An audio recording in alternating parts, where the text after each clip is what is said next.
Antonio, tu pries le Seigneur, s'il te plaît, mon père. Señor,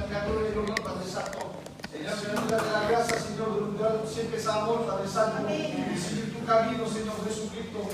Señor, gracias por los hermanos y sus hermanas que están aquí, Señor Jesús. Bendícelo, Padre Santo, como eso que no han podido vivir, Padre. Gracias por su cántico que están cantando a tu gloria, mi Dios Jesús. Señor, que todo lo que se haga para hoy, Señor Jesucristo, que sea para ti, Señor Jesucristo. Ponga toda la plaza, Señor Jesús. Señor, te presento el portador de tu palabra, Señor Jesucristo, por favor, por parte, Padre. Señor, yo quiero que tu Espíritu Santo dale una palabra tuya, Señor Jesús, que no sea el hombre que hable, Señor. En el nombre de Jesús. Amén. Gloire à Dieu, alléluia. Je ne sais pas quelle est notre marche chrétienne aujourd'hui, mais il est important que l'on puisse marcher comme Dieu le veut. Parce qu'on est beaucoup plus proche du retour de Jésus que quand on a commencé à marcher avec le Seigneur. Pour la plupart d'entre nous, ça fait très longtemps. Il y en a qui marchent avec le Seigneur depuis 40 ans. Eh bien, quand tu t'es converti, tu attendais que Jésus revienne. Eh bien, là aujourd'hui, on se rapproche de plus en plus. Et rien que l'état du monde, la manière qu'est le monde, de la manière qu'il est en train de tourner, doit nous alerter. Même Israël, de la manière qu'il est en train de se comporter, en train de faire, ça doit nous alerter. Jésus revient bientôt, les frères et sœurs. Et notre conduite, elle va dépendre de beaucoup de choses. Souvent de fois, elle dépend de notre prise de conscience de la parole de Dieu. Elle va dépendre aussi de l'endroit où on est. Souvent on est.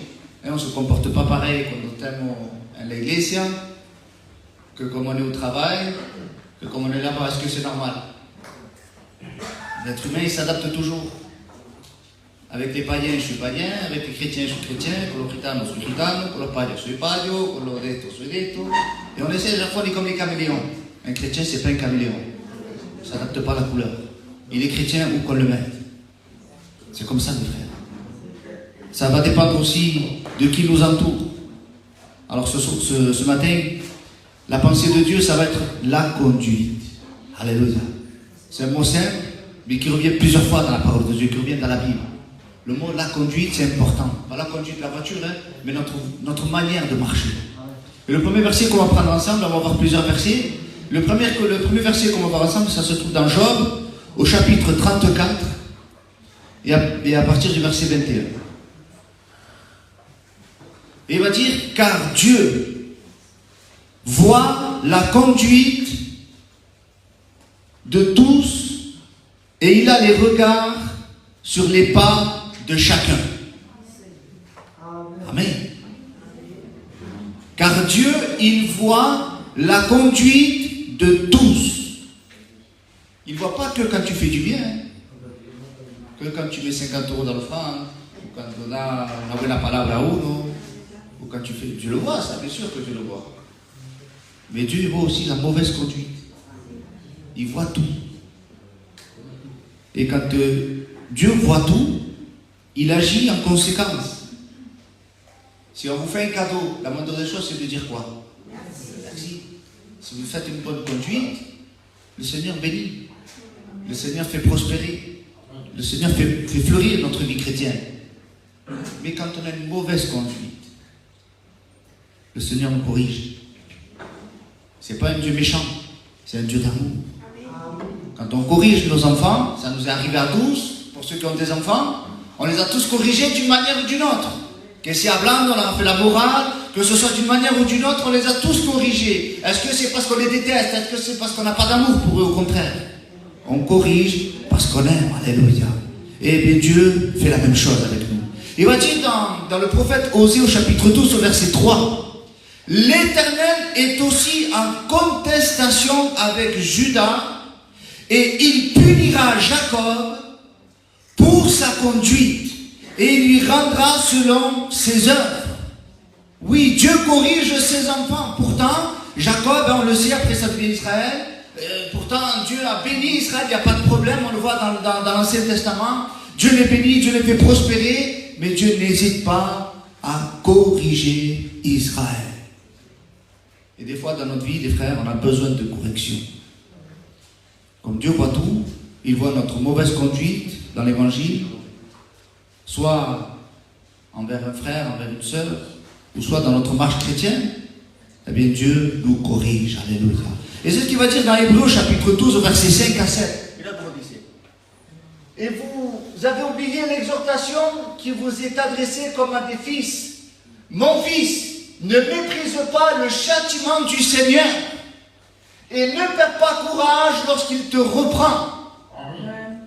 Car le Seigneur châtie celui qu'il aime et il frappe de la verge tous ceux qu'il reconnaît pour ses fils. Supportez le châtiment. C'est comme des fils que Dieu vous traite, car quel est le fils qu'un père ne châtie pas? On n'aime pas nous la correction. On passe par des moments et on ne veut que des bénédictions. On veut toujours du bien, du bien, du bien, du bien, du bien. On aime le bien-être. Eh bien, on va au spa si on veut le bien-être. Mais avec Dieu, c'est pas comme ça. Qui veut le bien-être dans le spirituel? Personne. Mais comporte-toi bien. Si tu te comportes mal, c'est normal qu'à un moment donné, Dieu te corrige. On ne parle pas des hommes, on ne parle pas du pasteur, ni de la sœur, ni du frère, on ne parle pas de ça. Hein. C'est tout il dit entre toi et Dieu. Et des fois, quelquefois, on se sent repris, corrigé. Il nous arrive certaines situations dans nos vies, dans nos foyers, parce que Dieu le permet, pour nous corriger. Parce que Dieu voit, et il disait, et il veille sur les pas de chacun. Il n'y en a pas un qui lui échappe des pas. Alléluia. Vous savez pourquoi quelquefois on est malheureux dans notre vie chrétienne? Je dis bien quelquefois, hein, ce n'est pas toujours le cas. Mais des fois on est malheureux, mais justement à cause de notre conduite. Et c'est ce que va dire le psalmiste au chapitre 107, au verset 17. Il va dire, les insensés. Et il ne dit pas l'intelligent. Hein. L'insensé, c'est l'inverse de l'intelligent, du sage. Les insensés, par leur conduite coupable et par leurs iniquités, s'étaient rendus malheureux. Voilà pourquoi des fois on est malheureux. Parce que nos actions sont mauvaises. Et elles entraînent du malheur dans nos vies. Alors quel genre de malheur? Alors, imaginez, on se comporte mal, on ne paye pas le loyer, on veut après les bénédictions. Non, tu vas être de la casse. On veut des bonnes choses dans le couple, mais après on ne s'entend pas parce que tu fais que à ta tête, ou elle fait qu'à sa tête. Après vous voulez des bénédictions, ça ne marche pas. Dans les amitiés, c'est pareil, dans la famille, c'est pareil. C'est important d'avoir une bonne conduite. Alors comment doit être ma conduite selon la Bible? Eh bien, elle est simple. Selon la Bible dit comme ça dans 1 Pierre au chapitre 1er au verset 15. Mais puisque celui qui vous a appelé est saint. Vous le croyez que celui qui vous a appelé, il est saint? Alors vous aussi soyez saints dans toute votre conduite. Eh oui. Quand on parle en langue, il faut être saint. Il n'y a pas de problème, ça on sait le faire. Quand on chante des cantiques, tu sais être saint? C'est pas un reproche, moi aussi, hein, quand je prêche, je sais être saint. Hein. Mais quand il y a des situations qui tournent mal, pour X raisons, est-ce que notre conduite elle est bonne là? Est-ce qu'on est à la hauteur de l'appel que Dieu nous a fait? Est-ce qu'on oublie que Dieu est saint? Alors, parce que tu comprends, j'ai raison, il a tort, ou parce que ce qu'on veut, on se conduit comme on veut. C'est pas comme ça, les frères. Jésus revient. Et notre conduite, elle doit être irréprochable. On ne dit pas d'être parfait, on dit d'être irréprochable, c'est-à-dire il ne faut pas qu'on te reproche que tu aies fait le mal, sciemment, hein, comme on dit, consciemment, faisant exprès. Alléluia. Le verset précise, à certaines occasions, est-ce qu'il va dire, mais puisque celui qui vous a appelé est saint, vous aussi soyez saints, quand on se la gana. C'est ça? Quand vous avez envie, soyez saints quand vous avez envie, ou le lundi, pas le mardi, parce que le mardi c'est férié, non, tout le temps. Notre conduite doit être sainte. Du lundi à dimanche, du 1er janvier au 31 décembre, et durant toute notre vie chrétienne. Alléluia. Si tu n'es pas saint dans toute ta conduite, écoute bien, et je vais mettre moi dans le lot pour ne pas vexer personne. Si moi je ne suis pas saint dans toute ma conduite, alors je vais me poser la question, est-ce que Dieu m'a réellement appelé? Parce que la Bible dit, celui qui vous a appelé est saint, vous aussi soyez saint dans toute votre conduite. Quand je me comporte mal et que je persiste, ça peut arriver qu'on fasse des péchés, c'est normal, ça, on est comme un scorpion, nous les scorpions, c'est dans sa nature de piquer. Un serpent, c'est dans sa nature de mordre, c'est comme ça, et c'est dans notre nature de pécher. Et après on se vite se reprendre. Mais là, il n'est pas question du péché que l'on fait et qu'après on se repent. Non, là, il est question d'une vie. Est-ce que si je continue à avoir ma mauvaise conduite et que je persiste, je persévère dans ma mauvaise conduite, je vais me poser des questions. Est-ce que Dieu m'a réellement appelé? Est-ce que j'ai vraiment rencontré le Seigneur? Est-ce que je prends réellement conscience que je suis un enfant de Dieu? C'est important ça, les frères. Parce que c'est là que ça démontre si on est des véritables chrétiens. C'est dans notre façon de faire et d'agir. Et être chrétien, c'est pas toujours faire le bien, c'est pas ça. C'est de dire la vérité. C'est d'agir dans la vérité. Et des fois, dire la vérité, c'est de dire... Je vais prendre un exemple. Allez, je prends la Elodie. Elle dit, ouais, Elodie, tu es belle aujourd'hui, c'est une vérité. Mais si c'est qu'elle dit, elle est belle, elle est belle, elle est belle, alors qu'elle n'est pas belle, c'est pas une vérité, c'est un mensonge. C'est vrai ou pas? Alors le chrétien, c'est pas de dire toujours oui et amen, c'est pas toujours ça. Il y a des fois où il va être amené à dire non, ou à prendre des décisions. Et quelquefois, ça va nous attirer des ennuis. Mais c'est pas grave. Il faut aller pour la vérité. Il faut être saint, irréprochable. Non, je ne peux pas. Si esto, un petit cahier de rien du tout, me le regale Anton. Et yo, ok, mais combien d'amis, parce que j'ai besoin d'écrire, je ne regarde même pas s'il a été volé, si quelqu'un... Non, c'est moi, ça me convient, moi. Non, ça doit être saint, irréprochable. On ne prend rien de sale, d'impur, ni de souillé. Alléluia. Notre conduite doit être sainte. Amen. Alors, comment se conduire? Eh bien, on va prendre un exemple. Et c'est l'apôtre Pierre qui va le prendre. Et on va voir comment Lot se comportait quand il était à Sodome et Gomorrhe. Je crois que dans la Bible, il n'existe pas des villes aussi sales et impures que Sodome et Gomorre. Vous êtes d'accord avec ça? Pourtant, il y en a eu. Il y a eu l'Égypte, il y a eu les Amalécites, il y a eu ici, il y a eu... Ils étaient impurs, mais je crois que Sodome et Gomorre, c'était le summum. Eh bien, aujourd'hui, nous sommes en train de vivre Sodome et Gomorre à l'échelle mondiale. Là, il y avait quelques habitants, je ne sais pas combien il y avait d'habitants. Combien il y a d'habitants à Marseille? Quand il y a 1 million? Allez, supposons qu'il y a 1 million. Allez. Moi, il y en a plus? Allez, 2 millions. Moi, 3 millions, allez. Pas une enchère, hein? Allez, 3 millions. Allez, 3 millions. Eh bien, supposez que Sodome et Gomorre, il y avait 3 millions de personnes. Eh bien, les 3 millions de personnes vivaient comme les 7 milliards de la planète qui vivent aujourd'hui. Vous imaginez un peu? Et l'autre, lui, il habitait dans un pays appelé Sodome et Gomorre, et il arrivait à vivre une vie chrétienne malgré qu'il était dans Sodome et Gomorre. Et nous sommes tellement marqués, nous se puede, tellement le monde, si tu peux. Parce que tu as le Saint-Esprit avec toi. Alléluia. Vous voulez qu'on le voie ensemble? Dans 2 Pierre au chapitre 2, à partir du verset 6. S'il a condamné à la destruction et réduit en cendres les villes de Sodome et de Gomorre. Et c'est pas rien ce que Dieu a fait. Hein. Aujourd'hui, si vous voulez voyager à Sodome et Gomorre, il n'existe plus la ville. Parce que Dieu l'a rendu en cendres. C'est fini. Quand Dieu bénisse, c'est fini. Quand Dieu maudit, c'est fini. Vous retournez en Israël, vous allez voir le figuier que Jésus a maudit. C'est fini, ne citez pas le figuier. Parce que Jésus a dit, tu ne le porteras plus jamais, c'est fini. Quand Dieu dit stop, c'est fini. Alléluia. Et Dieu, à un moment donné, il va dire stop à l'échelle mondiale. Ça sera fini. Alors là, il va dire, les villes de Sodome et de Gomorre, les donnant comme exemple aux impies à venir. Qui c'est les impies à venir? C'est la génération à laquelle on vient. C'est là. C'est un exemple, ça. Et comme si on te dit, oh, moi, si l'on pille, là, voici, non. Ils rompent au stylo. Mais ça, c'est un exemple, c'est le stylo. Ce qui va venir plus tard, c'est beaucoup plus pire. Ça, c'est une larme dans l'océan.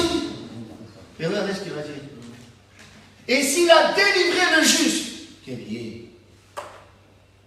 Dans Sodome et Gomorre, je ne sais pas combien d'habitants il y avait, mais dans ce monde-là, il y avait un juste. Alléluia. Et vous croyez que parmi les 7 milliards ou les 7 milliards et demi, il n'y a pas des justes, il n'y a pas l'église de Dieu? Si Dieu a délivré Lot de Sodome et de Gomorre, il ne va pas nous délivrer, hein? Alléluia. Il va dire, s'il a délivré le juste, mais là comment le dire? Le juste. Parce que Dieu a une conduite juste. Plusieurs fois, il va dire dans la Bible, as-tu vu mon serviteur Job, il est juste et intègre, il aime la justice, il aime quand on agit avec justice. Pas parce que ça me convient, parce que tu comprends, Emilman, c'est mon père, c'est ma mère, Non, il faut être juste. Si mon frère il a tort, et que ma belle-sœur elle a raison, que c'est un musulman, peu importe. Non, tu t'es trompé. C'est comme ça, ou mon père ou ma mère, peu importe. Ou si on me dit, il faut être impartial. Il faut prendre parti que de l'évangile. Alléluia. Et ça, c'est important. Donc, délivrer le juste, l'autre, profondément, profondément attristé de la conduite de ces hommes sans frein dans leur dissolution. Alléluia. Ça, c'est beau, ça. L'autre, il habitait dans Sodome et Gomorrhe. Lui, qu'au tout début, il disait, quand Abraham lui a laissé le choix, il lui a dit, ou tu vas vers les plaines, ou tu vas vers les montagnes. Ça arrive à tout le monde de se tromper. Il a fait le mauvais choix, il est allé vers les plaines. Et ça s'est transformé en Sodome et Gomorrhe. Vous avez vu un peu le mauvais choix, ce que ça peut amener? On peut se tromper. Mais se tromper, ça peut avoir des conséquences. Et ce matin, Dieu ne veut pas que tu te trompes. Il veut que tu aies une bonne conduite. Mais malgré ça, la Bible dit que quand il habitait à Sodome et Gomorrhe, il va dire qu'il était attristé de la conduite de ces hommes sans frein dans leur dissolution. Aujourd'hui, on se dit la vérité. Je ne parle pas pour ici, mais aujourd'hui, on ne s'attriste plus de la mauvaise conduite du monde. Aujourd'hui, tant que ça ne fait pas du mal, tant que notre kamikasika, on ne s'attriste plus de voir les choses mauvaises. Alors qu'en réalité, un chrétien doit être attristé de voir ce qui se passe dans le monde.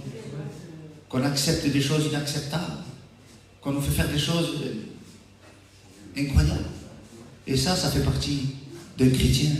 L'autre, on va mettre l'image que c'est un chrétien dans une ville impure, souillée, sale. Et c'est un peu l'exemple de nous, qu'on est ici-bas sur la terre. Qu'elle est sale, impure cette terre. Et nous, on doit avoir ce comportement de ça m'attriste. Parce qu'ils se perdent. Il y a des âmes qui se perdent. Pas plus tard qu'hier, j'ai rencontré quelqu'un que ça faisait longtemps que je ne voyais plus. Et j'ai compris de la manière qu'elle m'a parlé. J'ai fait celui qui ne comprenait pas pour ne pas rentrer dans les détails. Une jeune fille qu'on s'est vu tout petit. Et quand elle m'a parlé, alors, qu'est-ce que tu deviens et tout, ça va bien. Et tu ne veux pas revenir? Elle me dit, non, tu sais, dans la vie, on fait des choix et j'ai fait un choix. Et elle m'a expliqué un truc. Et j'ai fait celui qui n'a pas compris parce que je me suis dit, Seigneur, je préfère faire comme ça. Mais je vais quand même témoigner de Dieu.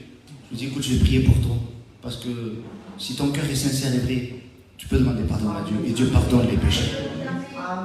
Et on doit s'attrister. On ne doit pas simplement dire, tant pis pour lui ou tant pis pour un homme.